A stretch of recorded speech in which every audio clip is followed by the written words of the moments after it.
Hello friends, आप सभी का बहुत बहुत स्वागत है मेरे YouTube channel Zindagi with Anshika में। मैं उम्मीद करती हूँ कि आप सभी बहुत अच्छे होंगे।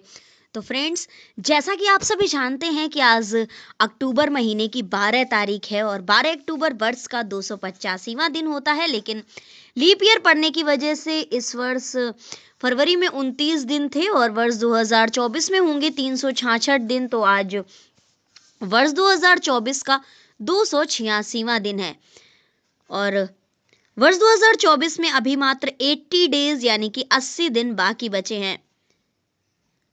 तो फ्रेंड्स, अगर दिन है आज सैटरडे, शनिवार, वीकेंड है आज, और वीकेंड की सबसे बड़ी खास बात यह है कि आज हम हिंदुओं का बहुत बड़ा पर्व, प्रमुख पर्व विजयादशमी भी है। तो विजयादशमी पर थोड़ी सी चर्चा करेंगे बाद में, लेकिन फिलहाल डालते हैं 12 अक्टूबर की महत्वपूर्ण घटनाओं पर एक नजर।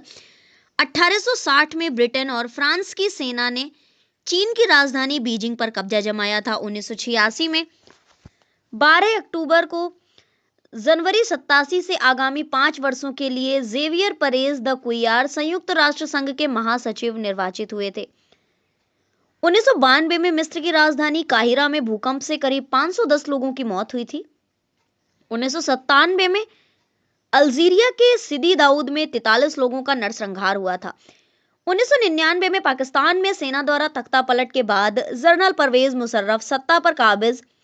संयुक्त राष्ट्र की गणना के अनुसार 6 अरबवा शिशु का सरायसेवो में जन्म। अंतरिक्ष अन्वेषण यान गैलीलियो बृहस्पति ग्रह के ज्वालामुखी चंद्रमा IOA के नजदीक पहुंचा था।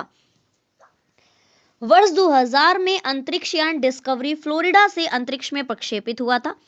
2001 में संयुक्त राष्ट्र और उसके महासचिव कोफी अन्नान को संयुक्त रूप से नोबेल शांति पुरस्कार से सम्मानित करने की घोषणा की गई थी। वर्ष 2002 में आज के ही दिन यूरोपीय पर्यवेक्षकों ने पाकिस्तान में संपन्न चुनावों में धांधली का आरोप लगाया। बाली के एक नाइट क्लब में आतंकवादी हमले में 202 लोगों की मौत हुई थी। 2004 में पाकिस्तान ने गौरी 1 मिसाइल का परीक्षण किया था। 2007 में अमेरिका के पूर्व उपराष्ट्रपति अल गोर व संयुक्त राष्ट्र के अंतर्राष्ट्रीय पैनल IPCC को संयुक्त रूप से वर्ष 2007 का नोबेल शांति पुरस्कार प्रदान किया गया था। 2008 में रायबरेली के लालगंज में रेल कोच फैक्ट्री के लिए 3 माह पहले दी गई लगभग 500 एकड़ जमीन उत्तर प्रदेश सरकार ने वापस ले ली थी और केरल की सिस्टर अल्फोंसा भारत की पहली महिला संत बनी थी। 2013 में वियतनाम की एक पटाखा फैक्ट्री में बम धमाके से 15 लोगों की मौत हो गई थी। 2014 में इवो मोरालेस दोबारा बोलीविया के राष्ट्रपति चुने गए थे। तो फ्रेंड्स, अब डालते हैं उन नामों पर नजर जिनका आज के दिन यानी 12 अक्टूबर को हुआ था जन्म। 1864 में बंगाली प्रमुख कवि, सामाजिक कार्यकर्ता और नारीवादी महिला कौमिनी रॉय जी का हुआ था जन्म।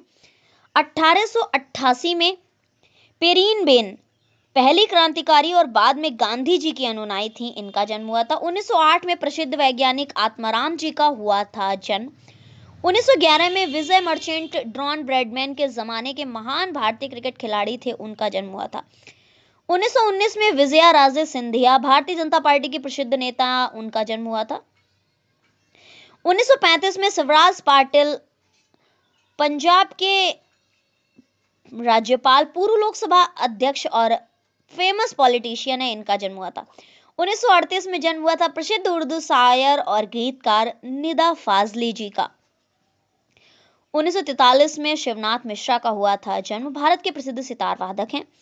1963 में शिव कुमार बिलगरामी का हुआ था जन्म, ये समकालीन गीतकार एवं गजलकार हैं जो अपने मौलिक लेखन और चिंतन के लिए जाने जाते हैं।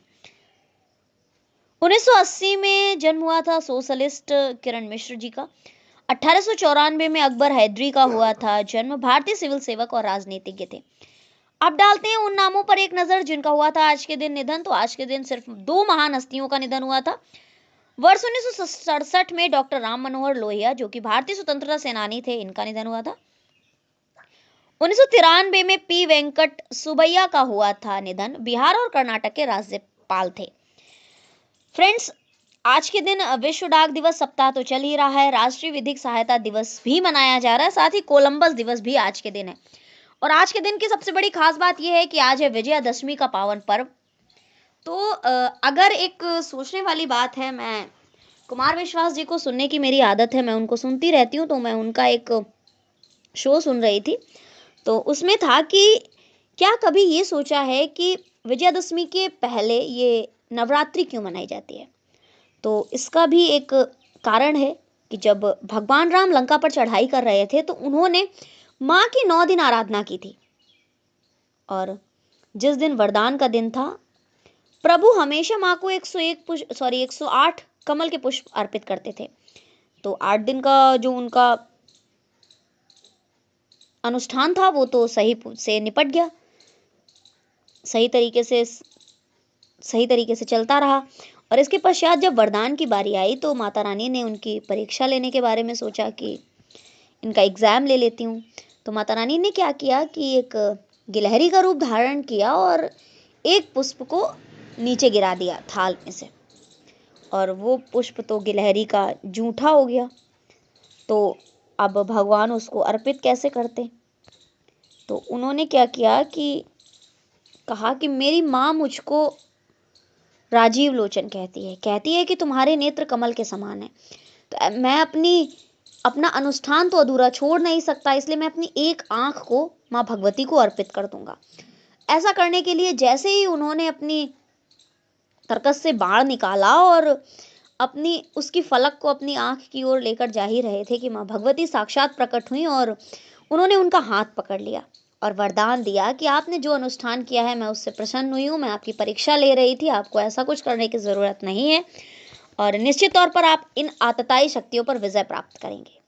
तो इस तरह से विजयादशमी के पहले 9 दिन शारदीय नवरात्रि का पावन पर्व मनाया जाता है।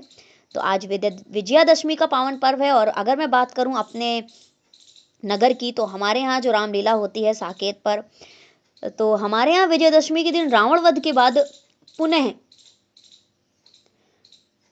धनुष भंग होता है, यानी कि धनुष यज्ञ होता है और फिर अगले दिन सुबह तक या दोपहर तक परशुरामी का आयोजन होता है। तो रावण ने माँ सीता का हरण क्यों किया, या जबकि वो प्रकांड विद्वान था, वो इस तरह से अधर्म क्यों करने लगा?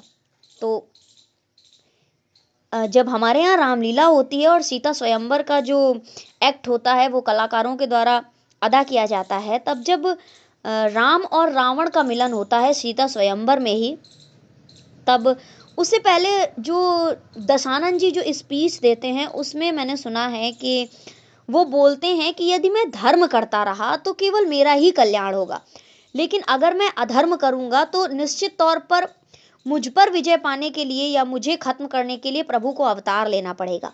और इस तरह से सिर्फ मेरा ही नहीं, मेरे पूरे खानदान का, मेरे पूरे राक्षस समाज का कल्याण होगा। इसलिए वो अधर्म के पाले में खड़े हो जाते हैं और अधर्म करते हैं। और ये बात सच है कि फिर भगवान राम के द्वारा जब रावण की पूरी सेना का संहार किया जाता है तो पूरा राक्षस कुल स्वर्ग की प्राप्ति करता है, मोक्ष की प्राप्ति करता है। और जब वहां पर यानी कि जनकपुरी में जब राम और रावण का मिलन होता है तो उनके बीच जो संवाद होता है वो मुझे बहुत ज्यादा पसंद है। भगवान राम उस समय उससे कहते हैं कि मैं हेतु तुम्हारे 10 कंधर इस अवनी तल पर आया हूं, अंशों के सहित जन्म लेकर दशरथ का लाल कहाया हूं। कुछ समय में मैं सीता के द्वारा धरती का भार हटाऊंगा, बाणों की सैया सुला तुम्हें तब परम धाम पहुंचाऊंगा। और ये बात सच है कि भगवान राम के द्वारा ही रावण सहित उसके पूरे परिवार का कल्याण किया जाता है।